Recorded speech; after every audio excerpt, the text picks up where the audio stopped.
Kishore Kumar, the voice of music industry, কতই না অসাধারণ গান আমাদের উপহার দিয়েছেন।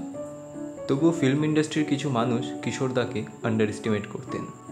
1972 ফিল্ম ডিরেক্টর শক্তি সামন্ত আর.ডি. বর্মন সাহেবের কাছে তার নতুন সিনেমার জন্য গান চাইতে যান। আনন্দ বক্সির লেখা আর বর্মন সাহেবের কম্পোজিশন মুগ্ধ করে দেয় শক্তিদাকে।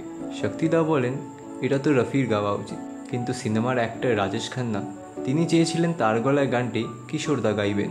শক্তি সাহেব বলেন, ক্লাসিক্যালের জন্য কিশোর উপযুক্ত নয়, তার উপরে গানটি রাগ শিবরঞ্জনের উপর, কিশোরের জন্য অনেক কঠিন।